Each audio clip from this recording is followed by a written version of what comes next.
Hello students, स्वागत है आप सबका और एक नए वीडियो में जहां पे हम लोग पढ़ रहे थे स्टैंडर्ड 8 का क्रॉप प्रोडक्शन एंड मैनेजमेंट और ये इसका पार्ट 6 है बच्चों। तो लास्ट पार्ट में बच्चों हम क्या किए थे, जो क्रॉप था हम लोग उसको क्या ग्रो अप करने के लिए छोड़ना था। तो कुछ या फिर नॉर्मली बोल सकते हैं कि 3 से 4 महीने जाने के बाद क्या होते हैं, हमारे जो क्रॉप हम लोग उगाए होते हैं तो ये धीरे धीरे क्या होते हैं बच्चों, मैच्योर होने लगते हैं। धीरे धीरे ये लोग बड़े होते हैं और मैच्योर होने लगते हैं। तो मैच्योर होने के बाद हम क्या करते हैं बच्चों, ठीक बच्चों, हम क्रॉप को काटते हैं और उसी को ही क्या कहा जाता है, हार्वेस्टिंग कहा जाता है। तो हार्वेस्टिंग में हम लोग क्या बोल सकते हैं कि the cutting of crop after mature is called harvesting. एक बार हमको लगेगा कि हमारा क्रॉप सारे के सारे भी मैच्योर हो चुके हैं या फिर ग्रो अप हो चुके हैं, उसी टाइम पे हम क्या करते हैं, हमारे सारे के सारे क्रॉप को काटते हैं और उसी प्रोसेस ऑफ कटिंग को हम हार्वेस्टिंग बोल के कहते हैं। Again it's done by sickle का यूज कर सकते हैं जो अगर मैन्युअली करते हैं, या फिर स्मॉल स्केल में करते हैं तो सिकिल का इस्तेमाल कर सकते हैं, और लार्ज स्केल में करते हैं तो हम अगेन मशीनरीज का इस्तेमाल कर सकते हैं। और काटने के बाद बच्चों इस सारे के सारे क्रॉप्स को क्या करवाया जाता है, मैं मैनुअल केस में बात कर रहा हूं या फिर जो स्मॉल केसेस के बारे में, इन सबको क्या करवा दिया जाता है, इन ऐसे क्रॉप के बंडल बना लिए जाते हैं और इसको वो किसान जो होते हैं उनके घर ले आते हैं बच्चों। यही होता है, बट यहीं पे ही हमारा हार्वेस्टिंग का प्रोसेस जो है वो खत्म नहीं हुआ है, क्योंकि अभी तक ये सारे के सारे क्रॉप जो हैं कहां से, इसी स्टॉक से अभी तक जुड़े हुए हैं। तो यहां से क्रॉप निकालने का अगेन 2 प्रोसेस होता है, और वो क्या होता है, सबसे पहला जो आता है वो जो थ्रेसिंग। जैसे कि आप लोग पढ़े हो, यहाँ पे किसान जनरली क्या करते हैं, ये पूरा का पूरा बंडल को जो है वो लोग पकड़ते हैं और इसको जो है पीट के अलग करते हैं। नेक्स्ट आता है आपका विनोइंग में कुछ जो स्मॉल फर्स्ट जो रहते हैं इनको अलग करवा दिया जाता है। तो थ्रेसिंग क्या होता है बच्चों, एक बार देखते हैं। थ्रेसिंग में the separating of grain from harvested crop is called threshing. तो थ्रेसिंग किसी हिसाब से डाउन कर, आदर मशीन से हो सकता है या फिर कैटल से या फिर खुद जो है वो अपने आप से। जैसे कि यहाँ पे किसान देख रहे हो, यहाँ पे एक बड़ा सा पत्थर या फिर कुछ लकड़ी का टुकड़ा है और ये क्या कर रहा है, अपना जो पूरा का पूरा जो ग्रेन जो है इसको पकड़ा है और इसको जोर जोर से यहाँ पे पीट रहा है बच्चों। तो पीटने से क्या हुआ, जितने भी आपका जो छोटे छोटे ग्रेन या फिर क्रॉप जो होते हैं ये सारे के सारे जो है वो टूट के नीचे गिर जाएंगे। तो ये हो गया मतलब the separating of the crop from the stock. समझ में आया। देन जो छोटे आपका या फिर जो चाप से जो अलग करते हैं, इसी प्रोसेस को क्या कहा जाएगा, विनोइंग कहा जाएगा। नेक्स्ट प्रोसेस वही same, the separating of grain and the चाप आर कॉल्ड विनोइंग। यहाँ पे क्या किया जाता है बच्चों, यहाँ पे एक हाइट के ऊपर चले जाते हैं या फिर यहाँ पे एक मशीनरी लगा जाता है, जहां पे ये क्या होता है, इसी डायरेक्शन से तेज हवा चलती है, यहाँ पे क्या होता है, एयर जो है वो फ्लो करता है, सो दैट जो ये जो पार्टिकल्स या फिर जो छोटे छोटे जो पार्टिकल्स जो रहते हैं ये क्या होते हैं, लाइटर होते हैं, ये बहुत ही लाइटर होते हैं। तो ये क्या होते हैं, ये सेपरेट होके किसी अलग जगह पे गिरते हैं। और जो ग्रेन जो कि हमारा हेवियर होता है एज कंपेरेबल द ये सब सारे टुकड़े के, तो ये क्या किया जाता है, ये जो हेवियर पार्टिकल हमारा सीड्स जो होते हैं ये हेवियर होते हैं, तो ये क्या हो जाते हैं बच्चों, ये नीचे गिर जाते हैं और जो इंप्यूरिटीज जो रहता है ये सारे के सारे जो है with the help of air ये लोग दूर भागते हैं। तो इसी हिसाब से क्या किया जाता है बच्चों, हमारे क्रॉप को पूरा का पूरा रेडी करवाया जाता है।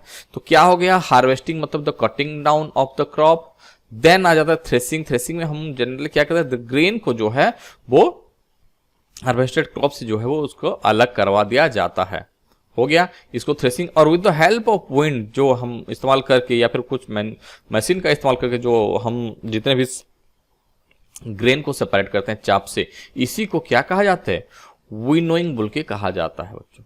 अगेन अगर हम लार्ज स्केल का बात करते हैं तो ज्यादा से ज्यादा हम लोग हार्वेस्टर का इस्तेमाल करते हैं या फिर हम इसको कंबाइन बोल सकते हैं। और यहाँ पे क्या होता है बच्चों, इसी कंबाइन में सारा का सारा प्रोसेस, जैसे कि हो गया कटिंग ऑफ क्रॉप हो गया, थ्रेसिंग हो गया, सेपरेट्स ऑफ द चाप फ्रॉम द ग्रेन, ये सारा का सारा प्रोसेस क्या होता है बच्चों, एक ही मशीन कर देता है।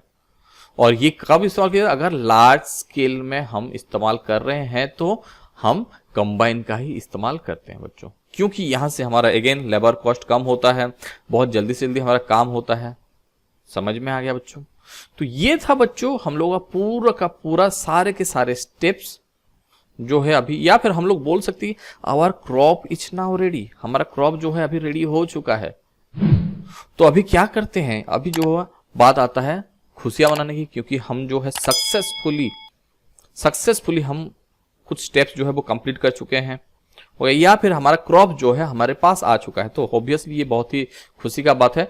तो यहाँ पे इंडिया के अलग अलग जगह पे क्या करते हैं बच्चों, जो किसान जो होते हैं वो डिफरेंट टाइप्स ऑफ आपका जो है वो फेस्टिवल या फिर खुशियां मनाते हैं। जैसे कि आप लोग बहुत बार सुना होगा, पोंगल हो गया, बैसाखी, होली, दिवाली, नवान्या, ये सब कुछ जो कुछ भी रहता है, ये सब क्या एक तरह से क्रॉप होने की खुशी में, या फिर हम बोल सकते हैं कि फार्मर जो है वो खुशी से सेलिब्रेट करते हैं बच्चों।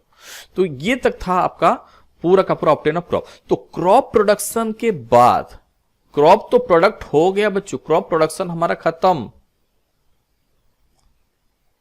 तो अभी क्या बात आता है, एंड जो है हमारा चैप्टर एंड मैनेजमेंट।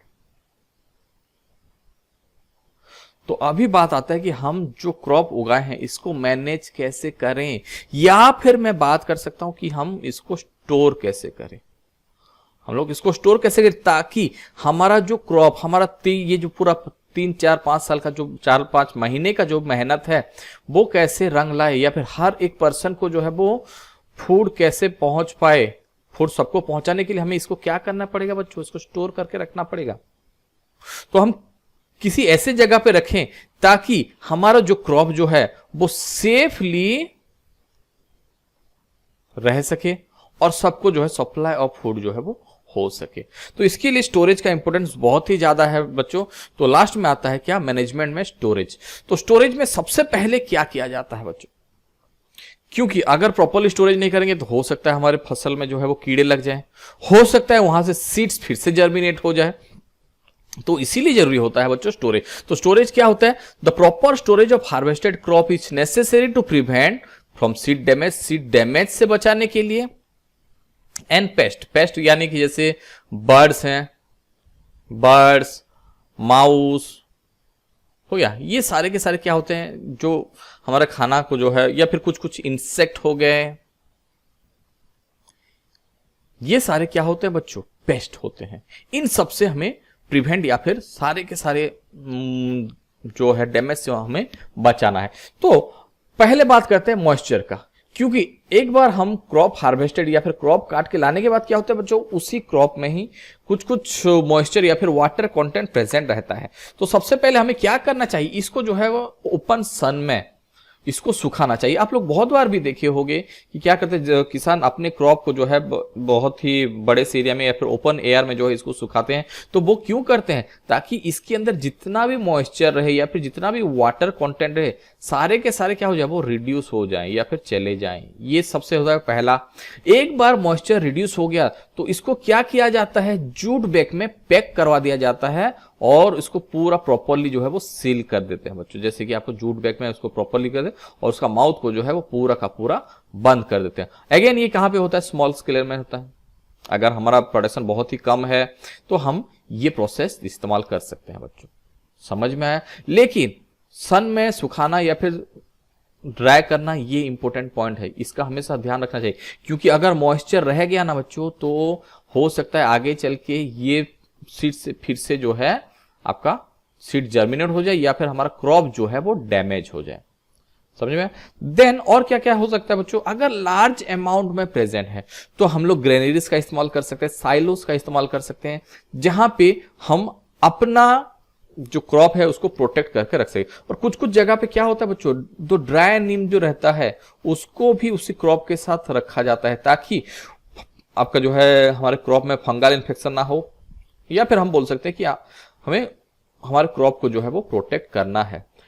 हो गया बिग गोडाउन हो गया, जैसे ये साइलोस हो गया, इन सब में क्या करता है, उसमें केमिकल ट्रीटमेंट किया जाता है ताकि हमारा क्रॉप में जो है वो फंगस ना लगे बोल के, क्योंकि यहाँ पे जो होता है लार्ज क्वांटिटीज में क्रॉप रखा जाता है बच्चों।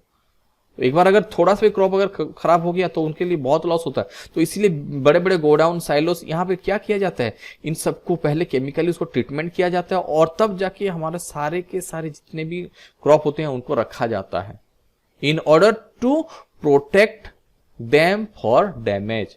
तो ये सारे के सारे स्टेप्स जो है बच्चों परफॉर्म किया जाता है in the form of storage, रखने के लिए, प्रॉपरली रखने के लिए। और क्योंकि अगर रखना क्यों जरूरी है, अगर ठीक तरह से नहीं रखेंगे तो आगे चल के हमारा क्रॉप जो है वो खराब होने का चांसेस होता है, और ये सबके लिए लॉस है।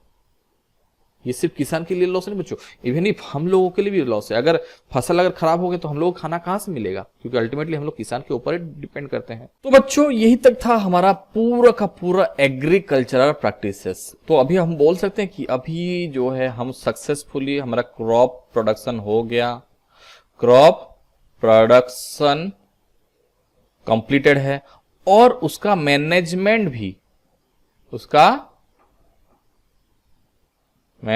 भी जो है अभी हमारा कंप्लीटेड है। तो बच्चों क्या ये वाला पार्ट्स आपको समझ में आया? तो अगर समझ में आया तो इस वीडियो को लाइक कीजिए, अपने दोस्तों के साथ शेयर कीजिए, और हमारे वीडियो आगे देखने के लिए हमारे चैनल को सब्सक्राइब कीजिए।